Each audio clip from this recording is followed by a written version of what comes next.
Blood cancer, அதுலயும் கொடிய ஏப்ளாஸ்டிக் anaemia. சாவுங்கிறத நான் மக்களுக்கு கத்துக் கொடுக்கறது என்ன தெரியுமா? நேருக்கு நேர் பார்க்கணும், சாவோட சண்டை போடணும், சாவை சவால் விடணும், வேலை செத்துட்டா அதை செலிப்ரேட் பண்ணணும். இதெல்லாம் பார்த்து அசர கூட ஆட்கள் நானும் என்னோட ஸ்டூடெண்ட்ஸ் கிடையவே கிடையாது. சாவு என்பது முடிவல்ல.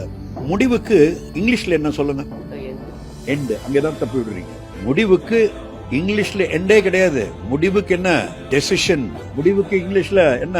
ரிசல்ட். சோ நீங்க சாவு என்பது ஒரு முடிவு என்று நினைச்சீங்கன்னா ரொம்ப ரொம்ப தப்பு.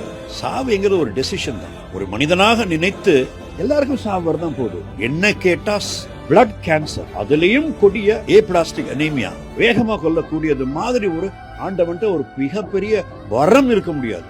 ஏன் வரம் இருக்க முடியாதுன்னா, பாஸ் நாளைக்கு தொப்புன்னு நெஞ்ச பிடிச்சிட்டு செத்துறானுங்க, ஒரு ஆக்சிடென்ட்ல செத்து போயிடுறாங்க. அவங்களை சுத்தி இருக்கிற ஃபேமிலி அவருக்கு என்ன பிடிக்கும், என்ன சாப்பிட்டு இருப்பாரு, என்ன நினைச்சிருப்பாரு, இந்த ப்ராப்பர்ட்டி என்ன பண்ணணும், யாருக்குமே தெரியாது. ஏதாவது எழுதி வச்சிருக்காரு